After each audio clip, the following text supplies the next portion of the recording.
Welcome to today's Mampara of the Day Award, and today we have none other than Jacob Zuma himself. That's it, Mr. 11,000 has made it onto my Mampara of the Day list at last. And for this Mampara Award, I'm looking back a week ago to the COP17 conference, and President Zuma gave the welcome speech to all the delegates that were attending COP17, and in his speech he let rip with a couple of classic Zumarisms. First and foremost, he told COP17 that South Africa is absolutely committed to conservation because the income from conservation uplifts the poor and rural communities, which we know at least that fact is true.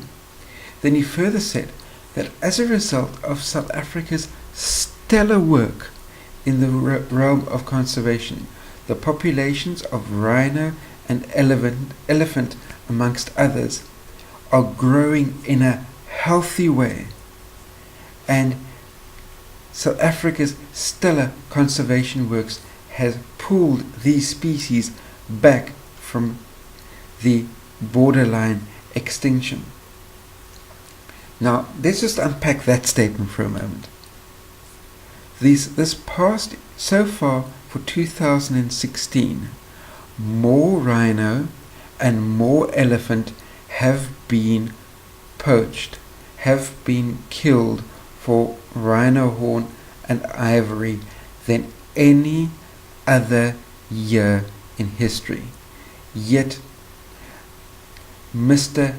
11,000 tells everybody that South Africa is doing stellar work, and as a result the populations of rhino and elephant are growing in a healthy way, which is completely bogus bullshit. Next up, we've got that South Africa's conservation efforts are in line with the African continental strategy, according to Zuma.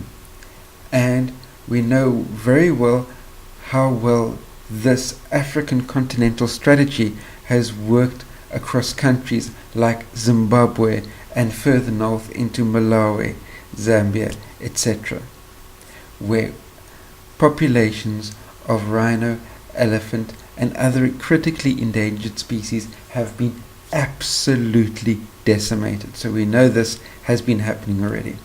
Then, concluding remark from President Zuma is that he's saying that there should be a legalized trade for rhino horn and ivory, and this must be set up in such a way that the species don't become extinct.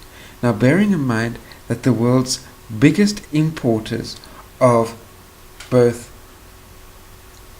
rhino horn and ivory are China, and we already know that the South African government is effectively at the beck and call of China. What China says, South Africa does. We know that from South Africa issuing a travel ban on the Dalai Lama, for instance. So we know that the rhetoric that President Zuma was feeding the COP17 conference was coming directly from China, that want the ban on rhino horn removed so that it can be open season on rhino across southern Africa. So that, my friends, is what awards President Zuma our coveted Mampara of the Day Award. If you agree with me, give this video a thumbs up. If not, give this video a thumbs down. Also, post any comments, questions, criticisms that you may have in the comment section down below. Bearing in mind, this is a dialogue, so let me know what you think, what you feel about the situation. Then, if you're new to my channel, hit the subscribe button down there as well. And last but by no means least, until the two of us meet again, try not to get yourselves lost or killed, and I'll see you tomorrow.